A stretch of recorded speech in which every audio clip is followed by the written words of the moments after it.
Welcome to Transformed and Transformational, a Teach Beyond podcast. I'm Kian. And I'm Heather. We're here to explore what it means to be transformed in our own lives and how that overflows to living lives of transformational impact in our communities. I am excited because this time I get to join the rest of our listeners in hearing this episode for the very first time. For this month's Teacher's Desk, we are starting something brand new. We are facilitating a roundtable discussion. And this month, Heather is talking with 3 of our Teach Beyond educators. I got to sit down with Jessica Moulding, Esther Burnham, and Randy Dueck for a conversation about cultivating a culture of love and respect, which is based on an article that Jessica wrote, and we'll link to that in the show notes. Let's go over to that conversation now.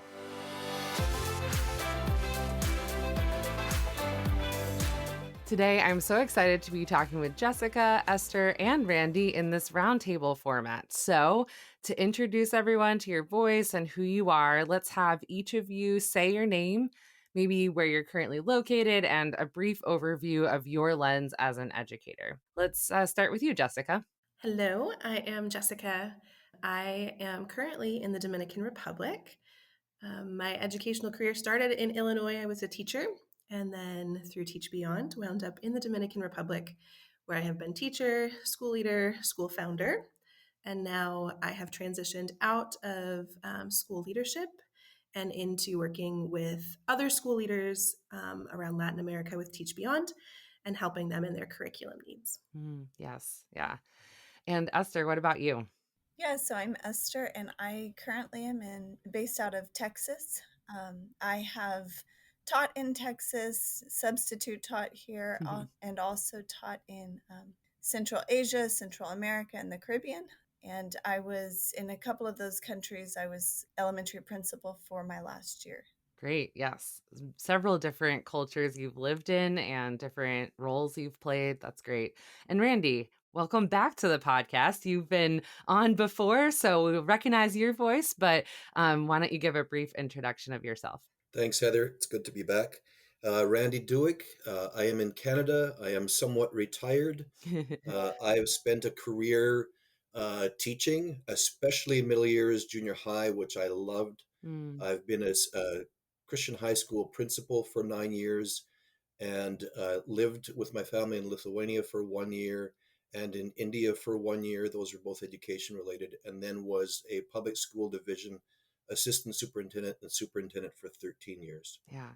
So these 3 guests today all 3 of you have such amazing experience both in the classroom and in school leadership, and then working with other school leaders, which is a really neat ripple effect. And so I'm excited to have this conversation today. Jessica, we're talking today about your article that was cultivating a culture of love and respect.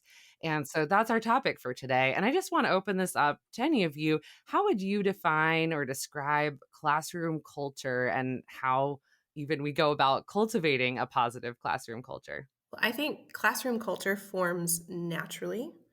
The students are going to form it. It's all of the expectations and rules, both spoken and unspoken, just as any other culture.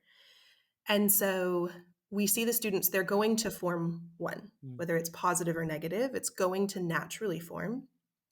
And I think we see that a lot, especially in small schools where the same group of students travels from teacher to teacher.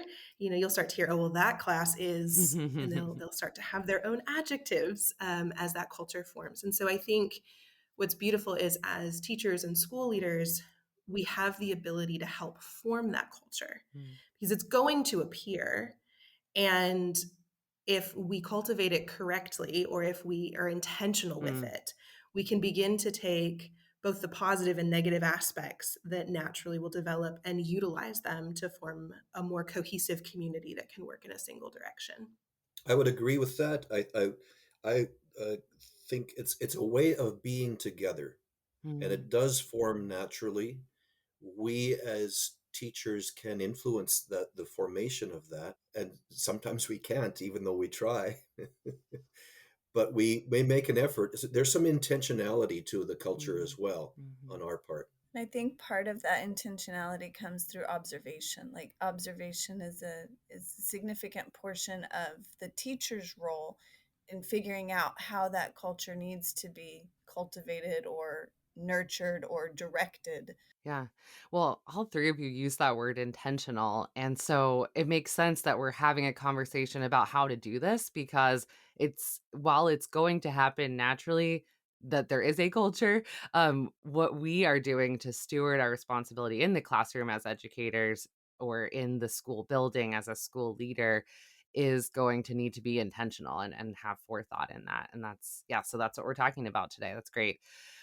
Jessica, you broke down in the article kind of 4 different ways to go about this through modeling, guiding communication, praying together, and laughing together. I love these varied ways of going about this. So let's talk through some of these. Let's start with modeling it. So let's talk about how can a classroom teacher set the tone for this culture of love and respect in the classroom, and then maybe we can also touch on how a school leader can do that too. I think tone of voice is a big part of it, and Mm, also facial expressions. Teaching is exhausting, mm, and I've never met a teacher who wouldn't say that that was true. And so sometimes in the midst of that chaos and exhaustion, we can model something we wish we hadn't. And so that's where that intentionality comes in, of stating, when I'm exhausted, the way I respond to a student matters, mm, because they see that. yeah. They know that everyone's tired or that everyone's frustrated because the technology is not working, and no one wants to do this with a piece of paper and pencil. Everyone wants to watch this clip because it would be more fun. And so then the way the teacher speaks about that, Yeah. the way the teacher responds to the frustration of those students, is what helps develop that culture. Children learn how to respond to things emotionally and even verbally by watching the adults around them. And so it takes a lot of intentionality because we're human. And sometimes in the midst of those moments, we lose our cool. Mm, But I think those are probably the most critical moments, whether it's discipline or things not going quite as planned, that they're watching how we respond in our moments of frustration. And I think that goes a long way of building classroom culture. And then also just in the way that you interact, purposefully looking students in the eye and welcoming them into your classroom, giving them a space that is intentional and well thought out and safe. And so I feel like it's two pieces. We do it positively on the forefront in a welcoming environment, making them feel home in what mm, really is their second home. yeah. Most students spend um, a large majority of their time in our classrooms. Mhm. And so making that feel like their second home, but also then when things go wrong, how do we respond? And I think those two situations really help model for students how the joy of the Lord can Mm, actually shape responses and therefore allow us to function better as a community. I completely agree with what Jessica said about tone of voice, and what she mentioned about this idea of how we respond makes me also think about the idea of being authentic and yeah. real people in front of our students, and also letting them know I'm tired right Mhm. now. So my responses might be a little bit, might not be what I would like for them to be, and kind of acknowledging that to students ahead of time, Mhm. and so that they recognize then that, okay, you're a real person, you deal with emotions as well. Mhm. Now, how am I going to handle that? I'm going to try. If you catch me, here might be some of the basic reasons as to why I'm feeling this way, Mhm. or so kind of letting them see that real side of you as an adult. And then I would also say the idea of taking time to listen is a very important aspect. And I saw this both as a teacher and as a principal.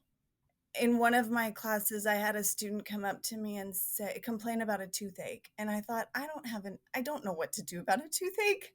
I We don't have a nurse on campus. I can't send this child to. And but I remember an experience of a teacher who responded to me as a child in a way that wasn't as encouraging, and I didn't want to do that. And I just asked, what do you want me to do? Because I'm thinking, I don't know.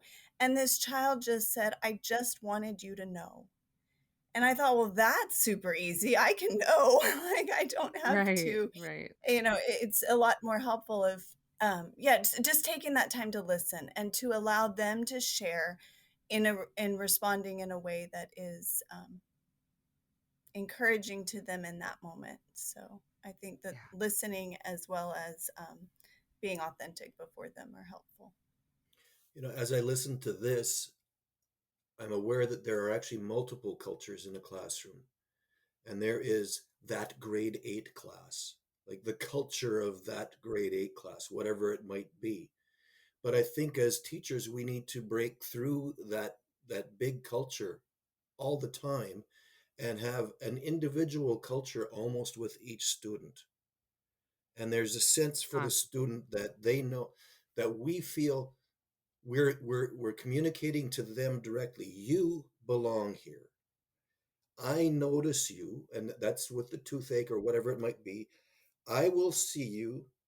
I will hear you. I've got you. And I think every student in the classroom needs that culture with that teacher. And that will change the culture of the whole group because they all feel that they belong and that this teacher is going to look out for them. Whatever that might mean, sometimes it means some discipline, but even in the discipline, they know this teacher likes me. I was bringing my car in for servicing to the Ford dealership, and there was a big guy behind the service counter, and there were several other people behind the service counter and a bunch of us clients. And we walked in, and he looked up at me and he goes, "Are you Mr. Dueck?" And I'm like, "Oh boy, nobody calls me Mr. Dueck except for former students." And I didn't like the tone of his voice. I said, "Yep." And he said, "Did you work at that Christian high school?" Yep. Now I'm going, who is this? And he turns to everybody behind the counter, and everybody in the room can hear him. He said, "This guy kicked me out of school." And I'm like, "Oh, it's Mike." I knew him right away, but a grown-up version of Mike. And I'm like, "Oh boy, where is this going to go?" And he keeps saying to everybody behind the counter, "It was the best thing that ever happened in my life." Wow. I was like, "Oh my goodness." And so then he turned to me and he said, "These are some of the things I'm doing with my life now. My life is good, whatever." He wanted to tell me about his life today. And then he said something to me that just blew me away. And he said, "You know what? All those times I was in your office," and he deserved to be kicked out because he had set up a tripwire trying to get the phys ed teacher to fall down a set of stairs. So, he had it coming to him. But he said, "In all the times that you worked with me, I always knew you believed in me." And in that moment, I thought, I don't think I always did. But Mike picked something up in my interactions with him, even though they were hardworking interactions, even though he wound up leaving the school. There was still something about the culture and about me having believed in him that made a difference for a long time to Mike. And I think there's a huge cultural piece of just love. And if we could show up with hearts of love, that goes a long way to establishing culture. And we're talking about cultivating that love and respect, the culture of love and respect. And that's by doing that, by showing that, Randy, to them, they caught on to that. And I'm thinking just about how impossible that is to do on our own strength. You talked about how I didn't even necessarily think or feel that way when I was in the moment with those students. And that's the power of the Holy Spirit in us as believers, that we can, it's not just modeling like, oh, I'm going to really muster up some love for these kids today, but allowing the Holy Spirit to grow that in us and overflow, right? Yeah, I appreciate what Jessica said at the beginning of her article about the Holy Spirit's work, and she mentions very strongly it's God's work of doing this culture. In the article, she mentioned the idea of fruits of the Spirit, which is really what we're looking at in growing in our cultures, is those fruits. But that is a work of the Holy Spirit, and we have a role, but it's His job. And so I think that it is refreshing to hear Randy's story, to say, I didn't think that this is what I was showing, but it happened. And to recognize that God can use, and God does do His work in those situations. And so I appreciate that. Yes, we have an intentional role, as Jessica mentioned in this article, but it is still God's work that has to be a part of that. Yeah, you can take a deep breath and go, whew, Yeah. I know I'm going to make mistakes, Yeah. but I serve a God who doesn't. Yeah. And so in the midst of those mistakes, these students can still see his love, his intentionality, and his purpose for them. And I think that's the balance of saying, I have something I need to do and a work that God has tasked me with, but also knowing on the days when I get it wrong, I can hand that back to him, and he has infinite powers to redeem and go way beyond my brokenness and my limits. And without him, there's no way I wouldn't see that kind of transformation in students, because I miss the mark too often. Yeah, definitely. Well, let's move on to talking about guiding communication, which goes hand in hand with this idea of like showing love and modeling that. But what does it look like to keep in mind that we teach whole people as students in our classrooms, that as we're seeking to do this, the cultivating love and respect in the classroom, there are things going on outside the classroom that are going to impact the students walking in. And so how do we handle that? I think it starts with some of what Randy was saying of knowing your students.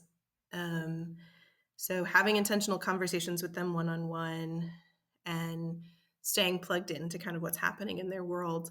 But I think we live in a current context of social media and kind of presenting our best to the world. And I've seen a lot of students and even staff in my leadership role struggle with that, feeling as if that other part of them that is struggling or dealing with different things at home has to be maintained or put in a corner so that their best is presented before everyone else. And often that strain and stress eventually flows over into chaos. It just can't happen. And so as a teacher, I would try and have conversations or encourage my students to, especially when they were older, to have some of these conversations with some measure of transparency. What's going on at home? How are you feeling? Really open-ended questions in a morning meeting or a closing question at the end of the day. And I'd find out all kinds of things that I'd later go, I have to go talk to that child. We need to follow up on that so that I can meet their needs. Or, as a class, we keep fussing about how we're fighting over soccer. It might be time to have a class contract over soccer and how we handle soccer and how it comes in and out of the classroom. And that's been done as well. That's real example. And so as you have those places for them to speak freely, obviously teaching them respectful speech, but speak freely, you begin to learn some things. I think particularly of a student, for these purposes, I'll call her Jane. But I had her from the time she was in preschool, and she went all the way through our program. And I knew a lot of what was going on in her life and the kinds of things that you just wish no child was dealing with. She was practically raising herself, dealing with the drama of dating, parent, and never knowing who was going to take care of her that day. And so I knew the weight of what she carried, but no one else did. And so what walked into the classroom was this tough, mean girl who fought to protect her spaces, who fought to protect herself. And that makes it really hard to build community. I, as an adult, could look at this child and say, I know why you're acting this way. And I know that this is self-preservation, but these other kids don't have the slightest idea why you're so mean. And getting some time, and it took time. It wasn't, year one, but with time and trust built between myself and this child and the leadership in this child, we got to the point that eventually with small groups of friends, we got her to have candid conversations and start praying over what was going on in her life and start explaining why she was so angry and why she wasn't functioning.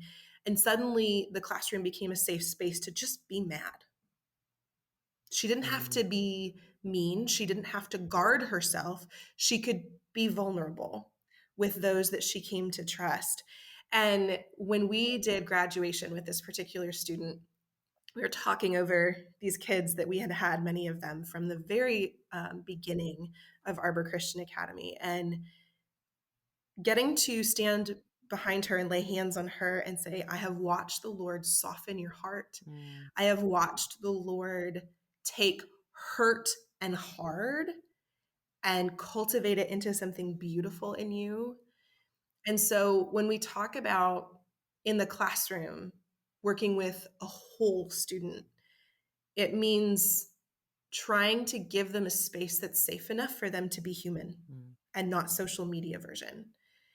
And it's hard because we can't control what the other student will say. We can't control what gossip may travel. We have to work really hard with our students to provide that. But if we can, we see what starts off as a cold, hard student who wants nothing to do with the world, and recognizing there is a soft, beautiful spirit in there that has just traversed hard times. And so I think when we address the whole student, and I've done the same thing with staff, just having those spaces to speak can really just bring us together as a community and help us pray for one another with purpose. And I think it's transformative. It's been transformative for me. The more transparent I've been able to be with people in my community, the more I share the burden as Christ has called us to do as the body of Christ. Let's take a short break for a story from the field. I'm Cheryl Sturm, and I'm from Belize. I live in Belize, and that's at Belize Christian Academy near the capital city of Belmopan in Belize. So I work at Belize Christian Academy. I've been there for 12 years, and I mainly do a reading pull-out program where we pull students out of the classroom that are behind in reading, and I work with them one-to-one. That's my main role. I do the placement tests for the students coming into the school.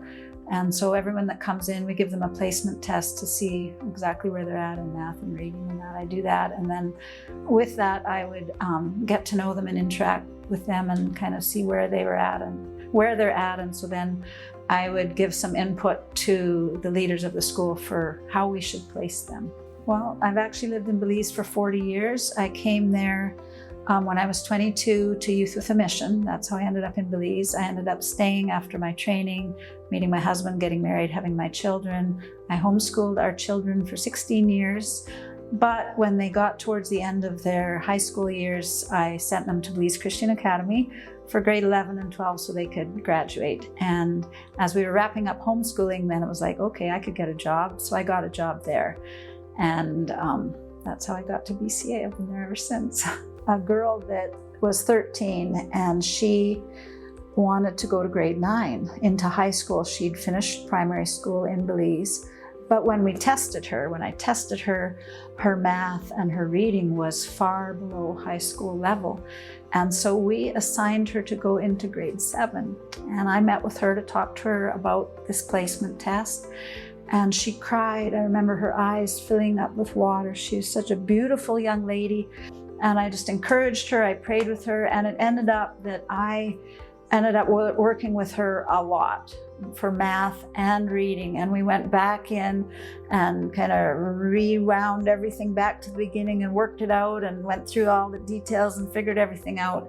And we laughed together and we shared together. And she would end up telling me stories about some of how she got her kind of educational wounds, things that people had said to her as a child and different things. And we were able to process some of those with the Lord.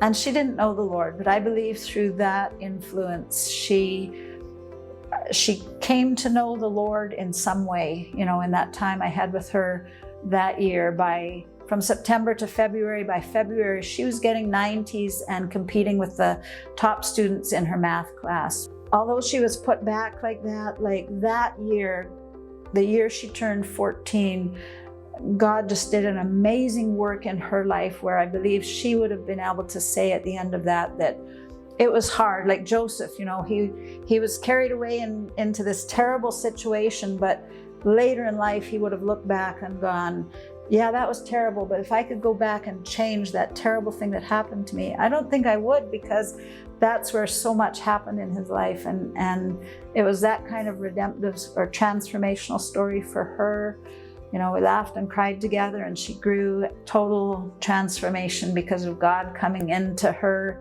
point of need in her life. For our weekly spotlight, we are focusing on Timothy Academy, which is a new school opening in Lagos, Nigeria. If you're interested in learning more, visit teachbeyond.org/go or visit the link in the show notes. I think Jessica said many things really important, but one that really jumped out at me is that also do that with staff. I think the things that we're talking about in culture here are actually ageless. I think Mm-hmm. building culture in a grade 1 classroom is not that different than in a grade 7 classroom or in a grade 12 classroom, or with your staff.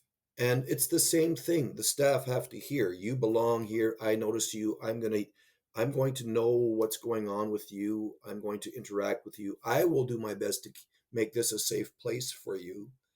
And in turn, I have expectations. You will know about what I'm thinking about. I will communicate with you. And I want you here, and I'm going to help you grow. I think our staff needs to hear that as school leaders as well. It's not any different. We use different language at each age level, but the idea is the same.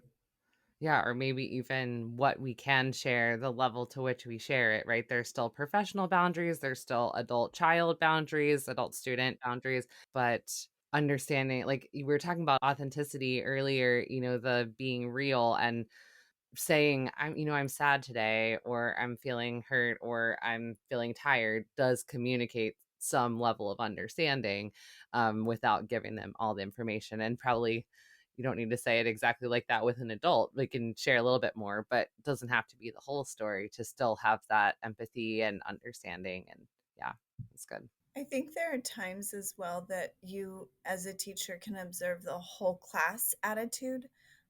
We've talked about classes having characters of their own, but also on different days, sometimes the tone of the class can feel different. And there can be a chance to address something that is common among all students. I had a time when a child brought something in that all the students could relate to, and we just had a time of pausing and acknowledging. I even related to it myself, and just saying, this is something that can happen just in normal life, and let's talk about how we feel. And you could just see the relief on the students that, okay, somebody understands, or this is normal. It's not just me. It's not just today. And I think that those together experiences also help the culture development. Well, Jessica, in your article, you also talked about praying together and laughing together. And I'm wondering how each of you, whoever wants to share, how you've seen these to be impactful for your classrooms or for your school communities and helping to create this culture we're talking about.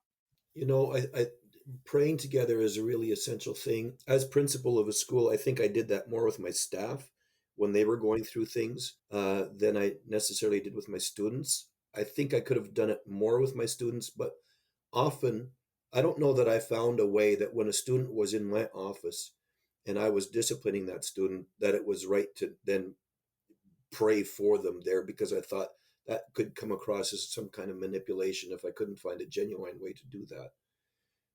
But what jumped out at me when I read the part about prayer is that during my time as a Christian high school principal, we had at various times 3 different students pass away.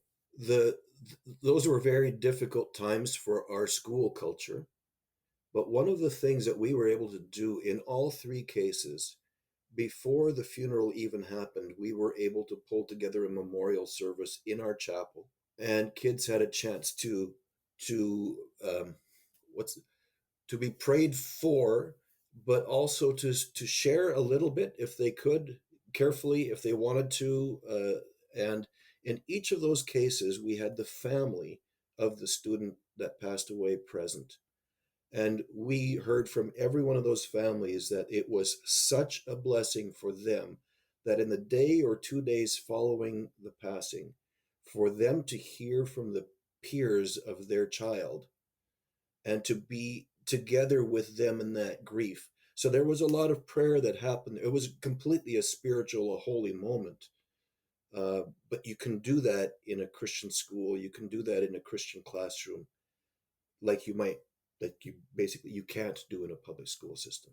I think that prayer, I would agree as well that prayer is important, and I think the nurturing of the prayer it is an intentional part. I feel like that, in my classes, I also was in a Christian school environment for much of my time, and I was able to pray with my students, and we would have prayer requests that we would take or write, and we would pray over them. But I feel like I missed an opportunity to really nurture and perhaps spontaneous prayer, to where, if something is going on and we recognize that, well, let's pause and pray. And so I think that's an area that, looking back now, if I were to be more intentional about a culture, even building this culture of love, I would try to take more time to be intentional about prayer and nurturing that. But I do think laughter also is a wonderful bonding thing, and it's a shared experience. Again, it's that doing life together and having a shared experience, and enjoying little quirks and things. I know I would try to draw on the board, and I am not an artist, but I would draw things on the board to try to make an illustration for my students. And we would laugh together at how silly some of my drawings were. But again, it just makes people more real, and it allows them to see it's okay to enjoy things that, let's be in this together and enjoy each other. So I do think, that laughing is a great way to develop the class culture and bonding. That's a great skill to be able to laugh at yourself too, Esther. That's so key. I think it teaches the students that that's okay, that it's okay to do something silly and laugh about it and relax into the fact that that's what happened, and we can just move on. And so, I think laughter is probably the way I brought my staff together the most. I had a unique experience by being a school founder. Not only was I cultivating culture, I was actually creating it from the ground up, and watching that unfold. And so in some ways it was definitely a step ahead, because most principals or school leaders don't get that opportunity. They come in with whatever culture is there and then determine which pieces need cultivating or how it might need to change for the health of the school.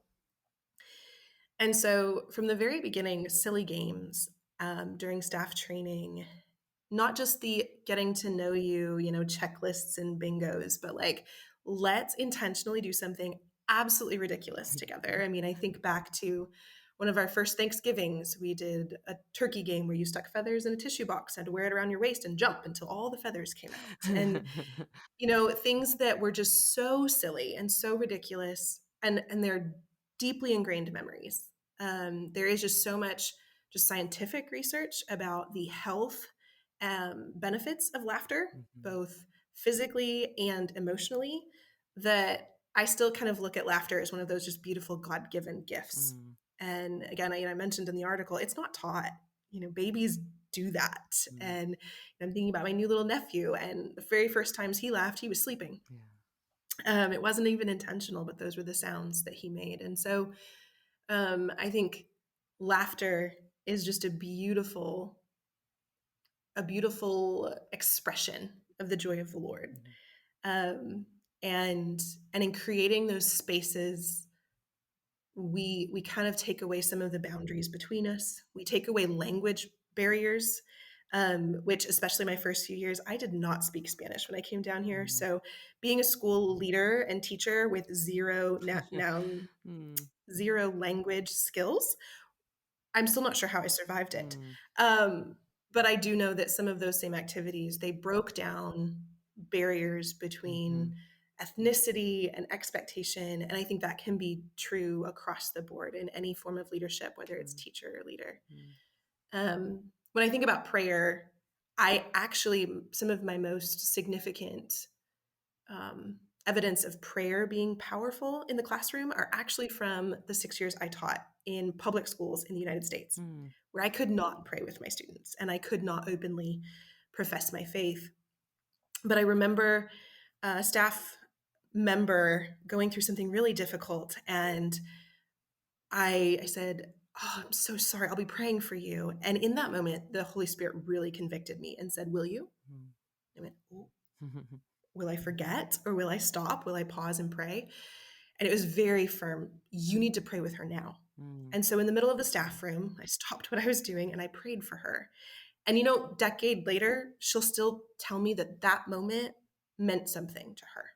That moment of stopping in a staff lounge and praying over her right then was just so impactful to her. And I mean, honestly, I walked away from it thinking almost nothing of it, other than the conviction that when you say you should pray for someone, you should. But that made an impact. And then even previous to that, I'd been working in 6th grade science, and I had that class, the class that no one wanted, that was just difficult. And I had finally made it to the end of the year and was so ready to release them. I had done it. They were moving on to 7th grade. And in my opinion, 7th grade is when those hormones really kick in. Like, I can do 5th grade, 6th grade, 7th grade is a whole new beast. And so I was so ready to let them go, but there had been major budget cuts in our district, and my principal wanted to keep me. And in order to do that, I had to move to 7th grade biology, which meant I was going to keep those students. And I cried. I thought, oh, dear Lord, I want this job. I like where I work, but I have to teach them for a whole new year. And thankfully it was summer, and I said, Lord, I'm going to read a psalm a day, and I'm going to pray over these students. I can't change my students, but you can change my heart. And so I intentionally spent that time all summer. And we started out 7th grade biology, and it was going okay.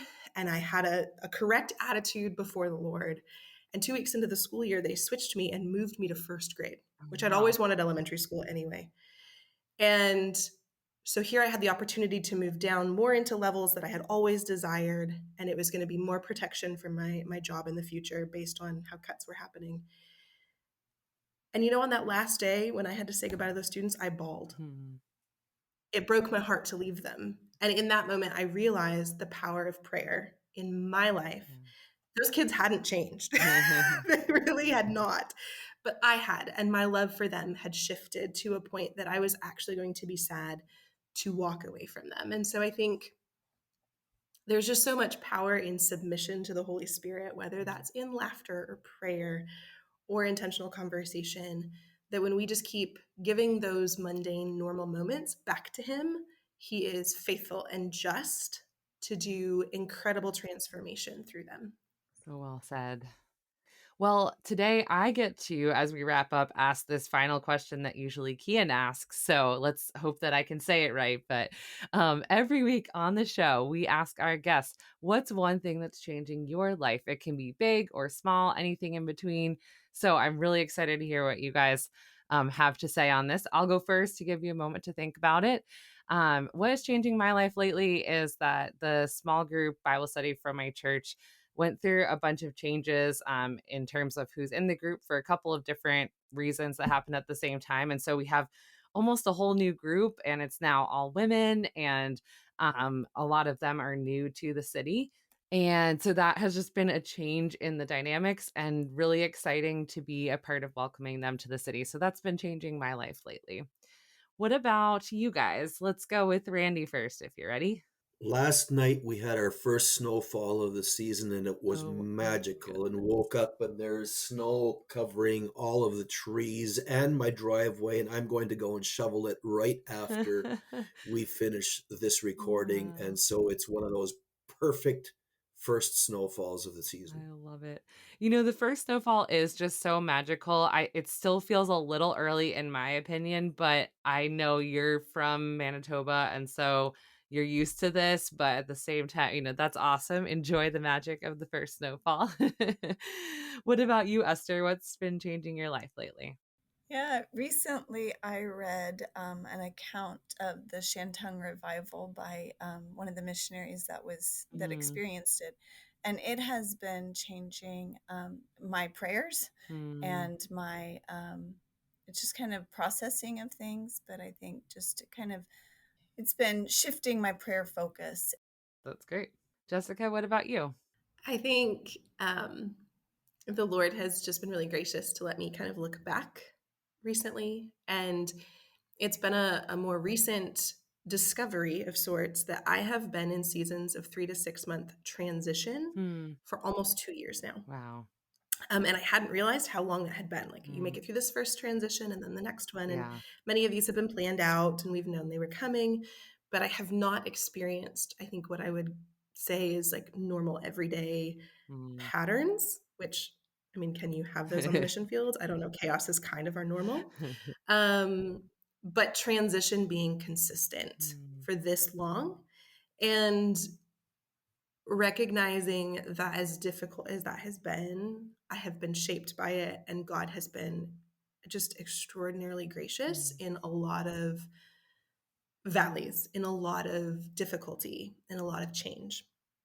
And so I am looking forward to what, knock on wood, should go back to a little more normal come this summer, but also recognizing, kind of looking ahead instead of pinning my hope on normal coming. I kind of look at that and go, okay, God, like that's when it's supposed to come. And I'm excited for that if it does, but if it doesn't, you're good. And so I've just seen him kind of change my thought process. Instead of, I can make it through this season because I know the end is coming. And I think I've lived that way for too much of the last 2 years. I can do this because I know the end of this transition is coming. The end of this next transition is coming. And instead, in the last few months, looking back and saying, God, whatever transition comes, you have been the consistent, you've been the rock. And so who knows if we will get into normal patterns come this summer, but if not, I'm okay with that. Well, thank you each for being part of this conversation today, for being voices within this community of educators seeking to honor the Lord in their classrooms and love their students and cultivate this culture of love and respect. So thanks for what you have shared today. And we'll be sure to link to the article we talked about in the show notes so that everyone can read on a little bit further into this topic. So thanks so much.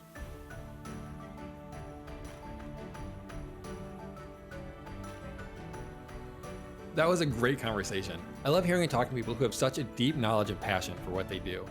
If you enjoyed that conversation, Teach Beyond is a newsletter for educators called On Practice, which comes out every 2 weeks with amazing tools and resources for teachers. They're currently in a series about culture in the classroom. Kian and I serve alongside Randy, Esther, and Jessica in an organization called Teach Beyond. As followers of Jesus, Teach Beyond is a global community providing transformational education services as part of God's ongoing mission to transform individuals and communities into all He intends. Want to learn more and get involved? Visit teachbeyond.org or follow us on social media. To help more people find the podcast and hear about Teach Beyond, we'd love it if you would leave a rating or review and share the show with a friend. Be sure you're subscribed or following the show on the platform where you listen, so you never miss an episode. And as always, you can reach us at podcast@teachbeyond.org. We'll see you next week.